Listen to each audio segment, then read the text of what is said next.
بسم الله الرحمن الرحيم. ايه رأيكم في شوية الملوخية الجمال اللي يجوعوا دول؟ خضرة ازاي وجميلة ازاي؟ تعالى اوريكم بقى تعملوها ازاي خضرة وجمال وجميلة قوي كده. وشوية الرز دولت هوريكم تعملوهم ازاي مفلفلين كده. ودي بطاية حمرناها سويناها وحمرناها. البط ده اصلا مطبوح من عندنا من على السطوح، انا وريتهولكم في فيديو قبل كده. وبالهنا والشفا، تعالوا معانا نخش الفيديو ونبدأ الفيديو مع بعض. وبسم الله الرحمن الرحيم. بسم الله الرحمن الرحيم، والصلاة والسلام على سيدنا محمد وعلى آله وصحبه وسلم. ازيكم النهاردة؟ عاملين ايه؟ يا رب تكونوا بخير، يا رب تكونوا في سعادة وهنا، يا رب كلكم المسلمين جميعا يا رب. واحنا كمان معاكم. النهاردة عاوزين نعمل الملوخية الناشفة، وهوريها لكم ازاي تعملوها وتطلع خضرة. الناشفة تطلع خضرة، وهنعملها مع بعض واحدة واحدة. بس قبل ما نعمل بقى ونطبخ وكده ونبدأ الفيديو ان شاء الله، اقول لكم حاجة عشان الملوخية تبقى فعلا خضرة. الملوخية لما بنجيبها عشان نخزنها، دي الملوخية دي بنجيبها نخزنها في الفريزر، مش في التلاجة ومش في المطبخ، عشان ما تيجي تعمليها تلاقيها خضرة وتلاقيها جميلة. طبعا ده مش موسم الملوخية، فالملوخية دي من السنة اللي فاتت اهي. دي عندي من السنة اللي فاتت في الفريزر، خضرة خالص اهي. بخرجها قبلها مثلا بنص ساعة قبل ما هنعملها. وهبدأ بقى ان انا اخد منها واحط في الخلاط ده، ونضربها شوية في الخلاط او في الكبة لو عندك كبة. بسم الله الرحمن الرحيم. الكبشة الممسوحة دي بتعمل طبق، دي تعمل طبق موزون، مش تقيل مش خفيف، وحلو جدا ومتوازن جدا. ادي واحدة الكبشة الممسوحة، تمام. ادي اتنين،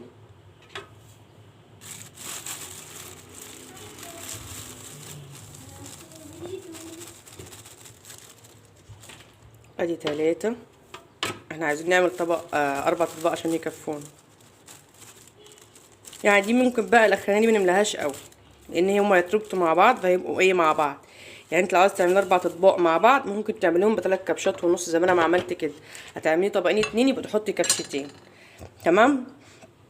دي اول حاجه. هنضربها بقى نعين الباقي ده في الفريزر تاني، الباقي ده يخش الفريزر تاني، وهنرجع ان احنا نضربها ايه معاكم في الخلاط.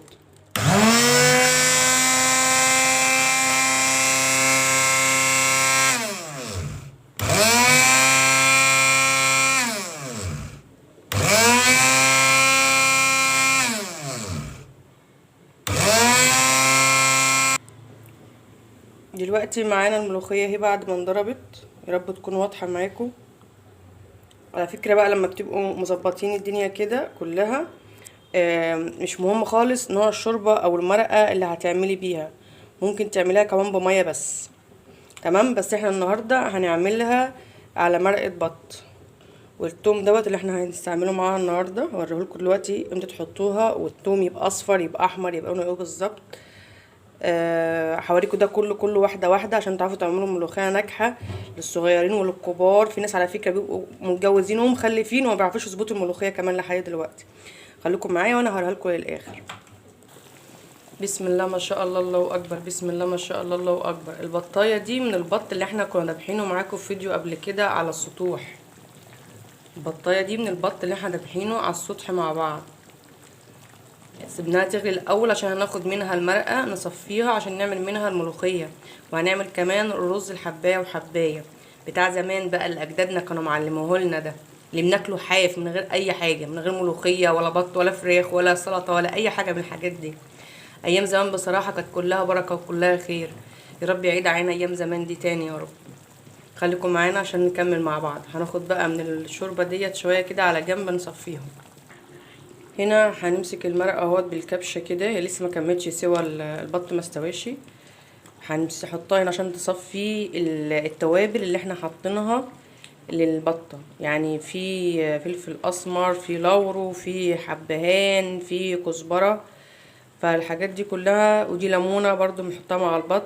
الحاجات دي كلها مش هنحطها في قلب المرقه عشان ما تبقاش خشنه وتقابلنا في الاكل يعني. هنصفي كله وارجع لكم تاني. هنا دقينا التوم ونعمناه على قد ما نقدر في الهون اهوت. وهنا حطينا معلقه سمنه، نحط كمان معلقه سمنه وشويه زيت. وعلى فكره المفروض انها تتعمل بدهن كمان، بس انا ايه عشان اللي ما عندهاش مثلا دهن او اللي ما عندهاش مرقه، فالدنيا تبقى ماشيه معاها، ممكن نبدل المرقه دي بميه، وممكن باي مرقه موجوده، لو حتى المرقه دي عندك في التلاجة عادي مش مشكله. هنا السمنه وادي الزيت اهو.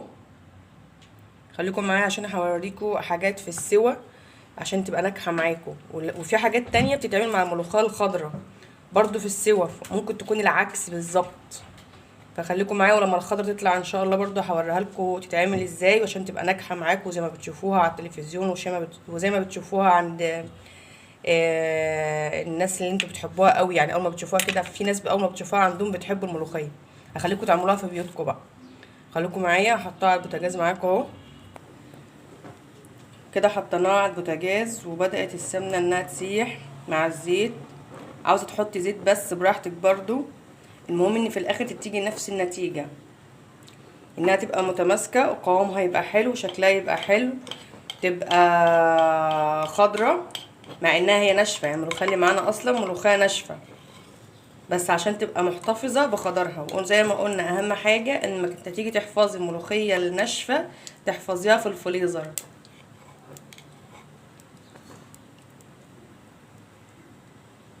هنا هنحط الثوم اهو. على فكره انا معلمه موضوع الملوخيه ده لعيالي الصغيرين، بيعملوها لوحدهم وبيعملوها جميله جدا كمان. انا عارفه انكم مش هتصدقوني، بس الامانه بيعملوها وبيعملوها حلوه.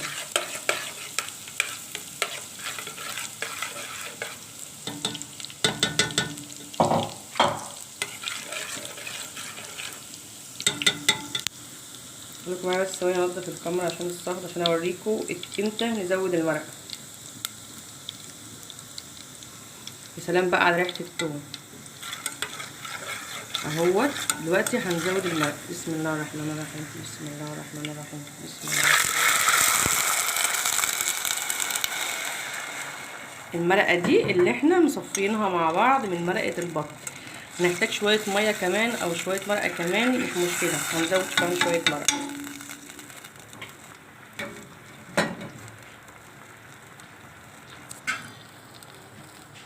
نحط المصفى كده، نفس المصفى اللي احنا كنا مصفيين فيها من شويه.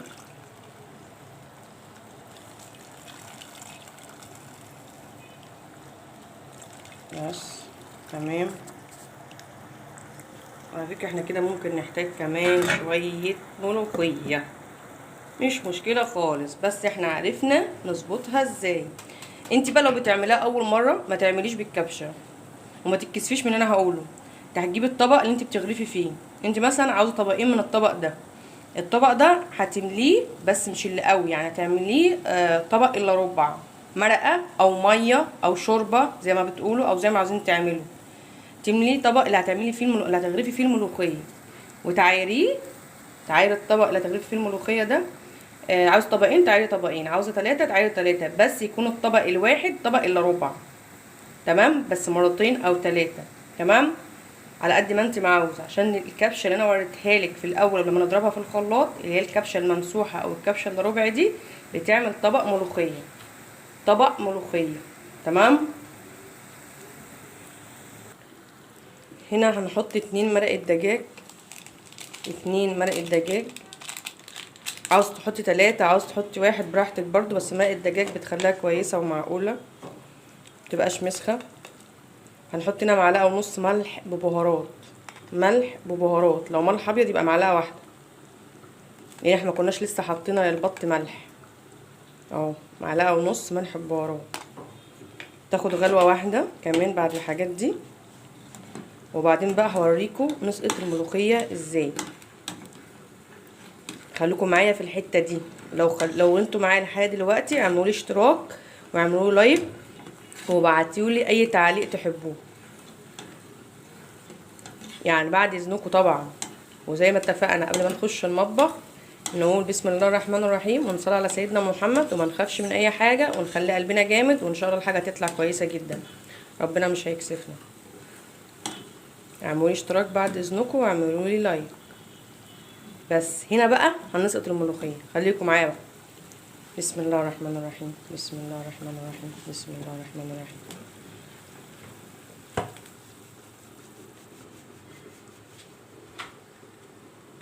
سقطنا الملوخيه اهي. انا وانا بسقطها فالعيال طفت. بصوا ما تقلبوش ولا اي حاجه، لو قلبته دلوقتي هتكلكع اهي. حركوا بس الكبشه من تحت، بصوا من تحت ما بتبانش خالص فوق اهي. وبعدين اطفوا بقى في الوقت ده، ما بقاش معاكم غير الصغنونه دي. بصوا بقى هنعملها ازاي. بصوا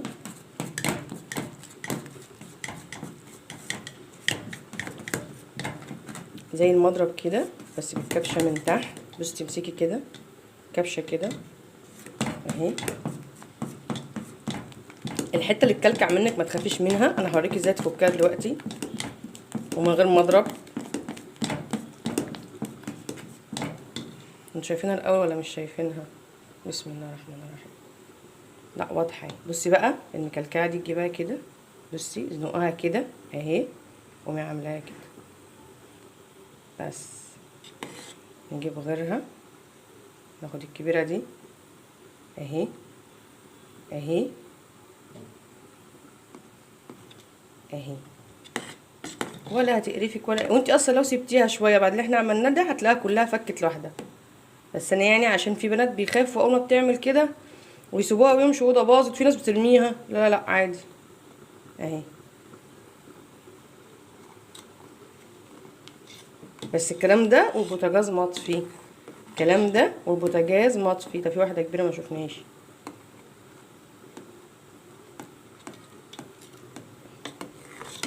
الكلام ده والبوتاجاز مطفي. انا مش عارفه اللون باين ولا الكاميرا بتاعتي عامله ايه. طب امسح الكاميرا وارجع لكم تاني. هي الحراره بس اللي بتبوظ معايا الكاميرا، بس خليني من بعيد شويه كده. بصوا بس انا برضه عاوزه اخش جواه. خضره خضره خضره خضره وجميله. دي مش ملوخيه ناشفه خالص. بصوا بصوا العرق، بصوا العرق بتاع الملوخيه. بصوا بصوا بتروحوا مطاعم عشان تعملوها كده. بصوا ما شاء الله، الله اكبر الله اكبر. اللهم زد وبارك يا رب، اللهم زد وبارك يا رب. اللي نقص حاجه فيها او لو في حاجه فاتتني ابعتولي قولولي وانا اقول لكم ايه اللي ناقص، او يعني عرفوني بس هي ما شاء الله اهي. خضار خضار خضار. دي مش ملوخيه ناشفه. بصوا دي ملوخيه خضراء. شايفينها عامله ازاي؟ الله اكبر. خليكم معايا بقى عشان نعمل الرز الحبايه وحبايه، وهوريكم بنحمر البط، وهوريكم هنقدم كل ده مع بعضه ازاي. خليكم معايا هنا بقى علشان نعمل الرز الحبايه وحبايه. بس هي الحله كان فيها نسبه ميه يعني واحنا بنغسلها. حطينا شويه زيت، الزيت بيخلي الرز مفلفل، وشويه سمنه عشان السمنه بتديله طعم حلو. دول شويه زيت وشويه سمنه. اول ما يسيحوا، هي بتطبخ بس عشان شويه الميه اللي جوه فيها. اول ما هسيحها هننزل بالرز. بنحط نص الكميه اللي احنا عاوزينها، يعني لو احنا عاملين نص كيلو نحط ربع كيلو يتحمر، والربع التاني نسيبه لما نحمر دي. لو احنا عاملين كيلو بنحط نص كيلو يتحمر ونسيب النص التاني لما ده يتحمر الاول. بعد كده هوريلكم برضه يتحط ازاي. المهم ان احنا دلوقتي بنحط نص كميه الرز اللي احنا عاوزين نعملها. صلوا على سيدنا محمد واعملوا لي اشتراك بعد اذنكم وتابعوني للاخر.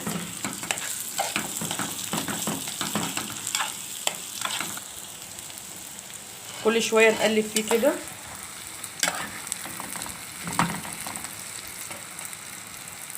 على قد ما اقدر بجيبه لكم هو ازاي في قلب الحله عشان تعرفوا امتى والدنيا ماشيه ازاي.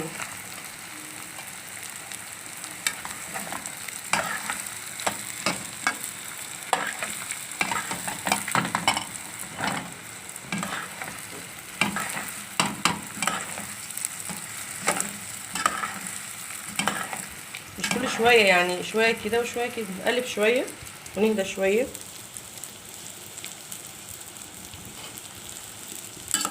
نقلب شويه نهدى شويتين.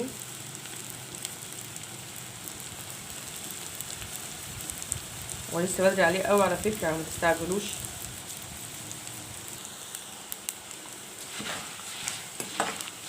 الرز معانا فلفل اهو،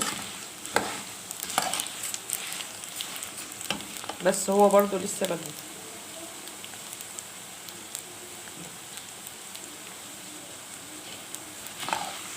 هو طبعا الرز بشعرية اسهل والرز الابيض اسهل واسهل، بس احنا عايزين ناكل حاجة بنفسي كده، حاجة تفتح نفسنا يعني، حاجة من نفحات زمان. ده كفاية ريحته وهو بيستوي، الواحد اول ما بيشم ريحة الرز ده وهو بيستوي حاجة تحفة يعني.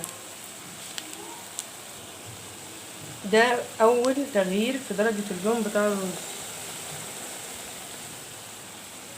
كده بدأ ان هو يغير اللون.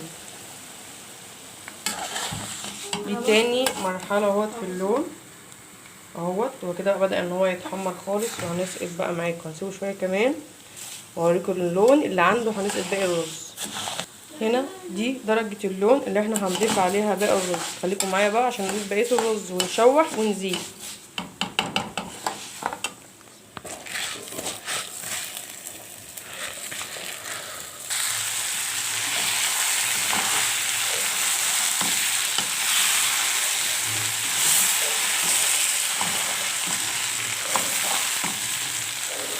عاوزين تحطوا مرقة دجاج بقى دلوقتي حطوا، عاوزين تحطوا ملح، نحط ملح دلوقتي مع بعض ونزوده.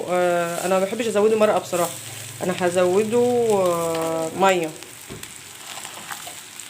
بسم الله الرحمن الرحيم. هنا زودنا المية وهنحط ادي معلقة وشوية ملح ابيض، وهنحط مرقة دجاج واحدة او اتنين على حسب ما انتم عاوزين.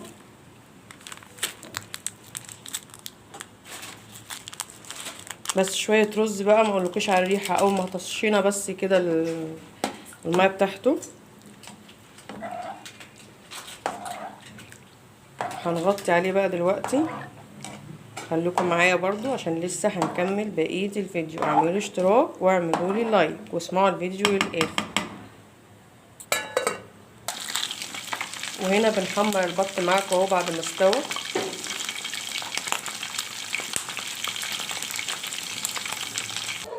ودلوقتي خلصنا البط اهوت ورشينا عليه رشة ملح، والرز اهوت استوى وفرغناه، والملوخية الجميلة الخضرا اهيت. ايه رأيكم فيها؟